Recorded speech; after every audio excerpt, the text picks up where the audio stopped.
Wassalatu wassalamu ala sayyidina Muhammadin sahibi a'lal maqam wa ala alihi wa ashabihi bararatil kiram. Amma ba'du, faqad qala Allah ta'ala fil Qur'anil Karim, a'udzu billahi minasy syaithanir rajim. Ala bi dzikrillahi tatma'innul qulub. Sadaqallahul azim. Al-mukarramun al-muhtaramun yang terhormat seluruh dan segenap pengurus Yayasan As-Sofa yang saya muliakan, yang insyaallah semuanya dimuliakan Allah Subhanahu wa ta'ala. Hadirin wal hadirat, jamaah, bapak-bapak, ibu-ibu, salat fardu isya dan salat sunnah tarawih, yang mudah-mudahan di akhir ini ibadah kita semuanya diterima oleh Allah Subhanahu wa ta'ala. Amin. Allahumma amin. Hadirin jamaah yang dirahmati Allah Subhanahu wa ta'ala, mohon izin, mohon ikhlas, wabil khusus kepada guru kita Bapak Ustadz Ibing Satimin, yang saya diminta untuk sedikit menyampaikan. Mudah-mudahan singkat saja ya Bu, mudah-mudahan yang singkat ada manfaat. Amin ya rabbal alamin. Hadirin jamaah dirahmati Allah Subhanahu wa ta'ala, di dalam kitab Nasaihul Ibad, seorang sahabat Nabi yang bernama Sahabat Abdullah Al-Intaki mengatakan di dalam maqalahnya, khamsun hunna min dawa'il qalbi. Ada 5 hal yang menjadi penawar hati. Ada berapa Bu?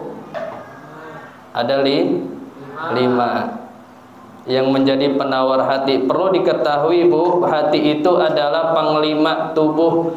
Kalau hati baik maka tubuh semua menjadi baik. Kalau hati jelek semuanya tubuh menjadi jelek. Maka hati itu penting kita jaga. Maka kalau kita merasa hati kita tidak enak, hati kita tidak nyaman, maka Islam mengajarkan ada 5 obatnya. Kalau kita kadang-kadang kalau hati lagi nggak enak, kita makan kadang-kadang pergi ke Jambrut, ya, jalan-jalan kemana ya. Tapi sesungguhnya obat hati itu ada 5 yang disampaikan sahabat Nabi tadi. Apa yang pertama? Yaitu mujalasatus sholihin, yakni berkumpul dengan orang-orang soleh. Apa itu soleh? Dia baik hubungan kepada Allah, dia baik hubungan kepada sesama. Hubungan sama Allahnya baik, hablum minallahnya baik, hablum minannasnya juga baik. Hablum minallahnya seperti apa? Seperti sholatnya, ngajinya, itu kita perbaiki tuh kalau pengen jadi orang soleh. Yang kedua, hablum minannas seperti apa? Bergaul dengan masyarakatnya, bergaulnya, ketemu orang senyum, jangan cebetut aja. Ada yang begitu? Ada. Maka belum dikatakan soleh kalau orang bergaulnya rajin, ya Bu, sama orang dermawan, ketemu orang murah senyum, tapi sholatnya ditinggal, ngajinya ditinggal, dikatakan soleh apa bukan? Bu? Bukan. Nyari duit aja ya Bu. Abang ngomong duit penting ge, sama saya ge, duit penting sama. Cuma nyari duit terus, kerja terus, apa yang ngaji ditinggal, sholat ditinggal, itu soleh apa bukan Bu? Bukan, itu nyoleh. Bukan soleh. Tuh. Jadi soleh itu dia baik hubungan kepada Allah, baik hubungan kepada sesama. Mudah-mudahan kita punya anak soleh. Amin ya rabbal alamin. Namun yang dimaksud mujalatus sholihin yang menjadi obat hati di sini adalah apa?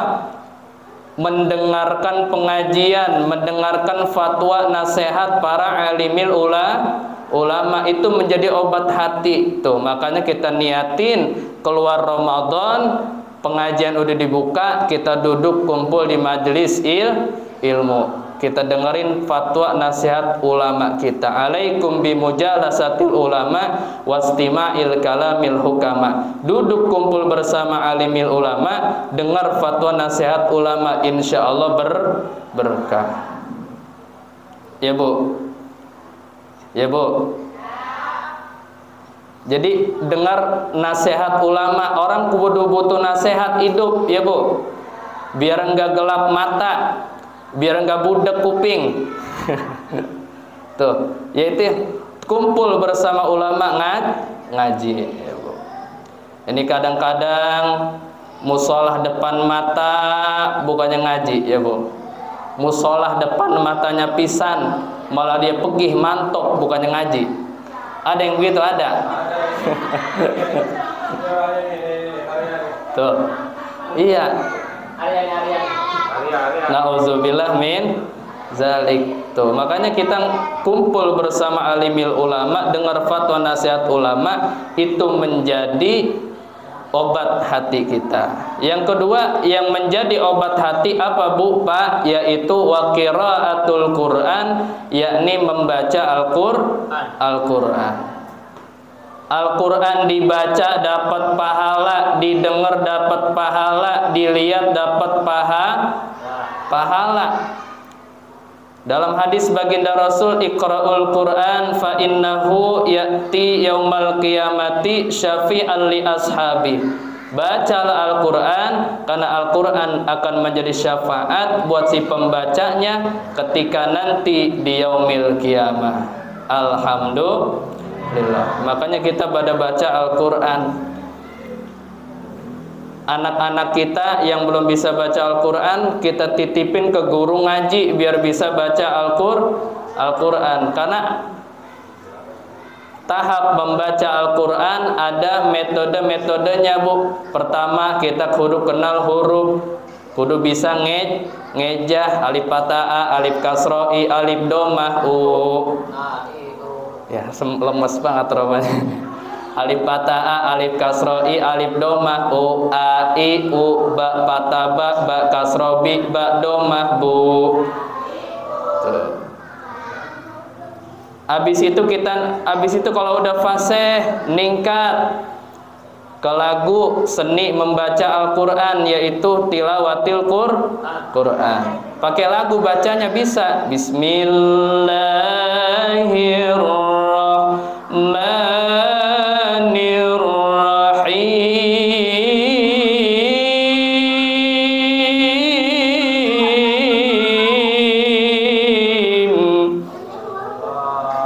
Romanya lemes amat Bu.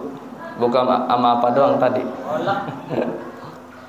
Itu yang kedua yang menjadi obat hati, yaitu wa qiraatul Quran, membaca Al-Quran. Makanya kita semuanya mudah-mudahan rajin membaca Al-Quran. Yang ketiga yang menjadi obat hati apa Bu?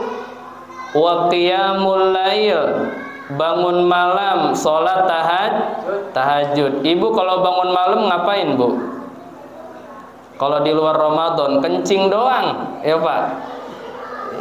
Sholat tahajud, kita bangun sholat tahajud, itu menjadi obat hati. Yang keempat yang menjadi obat hati wa ikhlyaul batin, yaitu membersihkan batin, membersihkan di hati. Dengan cara apa? Dengan cara berpuasa. Maka kita puasa Ramadan yang sedikit lagi akan akhir ini menjadi obat hati kita, yaitu berpuasa. Karena berpuasa menjadi obat buat hati. Yang kedua, bagaimana cara membersihkan hati, yaitu memperbanyak istighfar kepada Allah Subhanahu wa ta'ala. Tuh ya Bu, Nabi Muhammad orang yang sudah maksum, istighfarnya sehari enggak kurang daripada 100 kali. Itu Nabi Bu yang dijamin masuk surga, dihindarkan dari api neraka. Dosa yang lalu dan yang akan datang dihapus, ditipek Bu, enggak ada. Tuh. Tapi istighfarnya 100 kali dalam sehari nggak kurang. Kita berapa kali, Bu? Kadang-kadang habis sholat doang ya, Bu, 3 kali doang.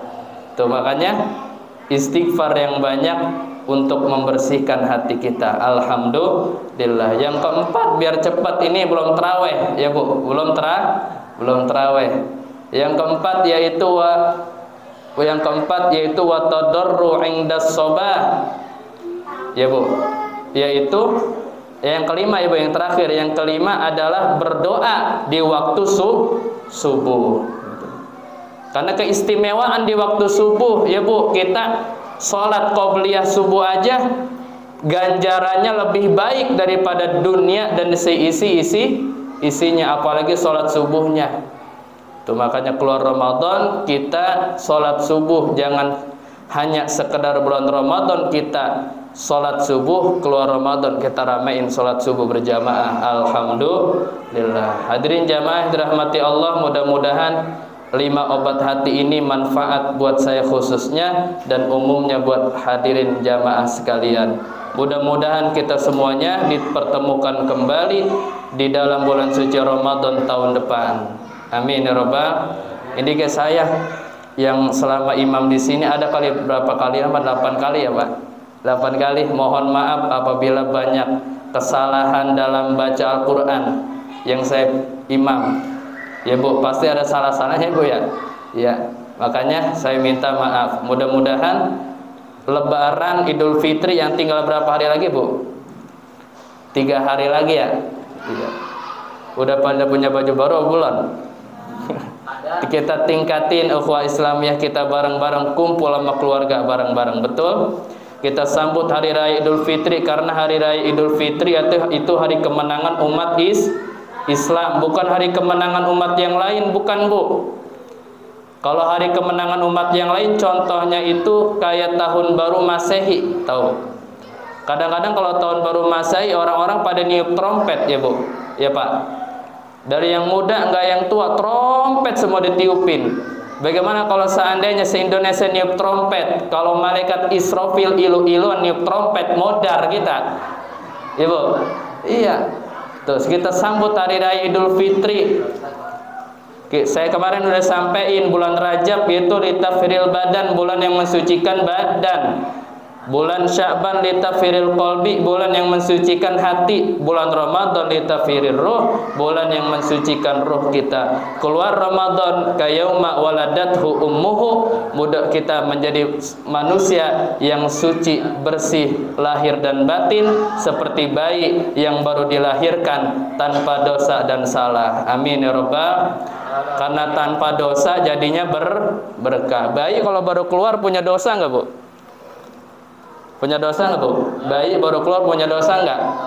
Nggak punya. Coba lihat keberkahannya, ada aja yang bawain baby set, ada yang bawain anduk kecil, ada yang bawain anduk kecil ya, Bu. Malah tuh aneh, bayi belum punya gigi, ada yang bawain rengginang. Akhirnya yang makan emaknya apa anaknya? Emaknya. Pertanyaannya, Bu, kenapa si emak bisa ikut makan rengginang? Karena keberkahan bayi yang belum punya dosa, bukan gigi. Jadi mudah-mudahan kita keluar Ramadan menjadi manusia yang suci, bersih lahir dan batin. Amin. Allahumma amin. Sekian ya Ustaz Iming. Ya, ini muhadharah, ini depan guru saya, muhadharah.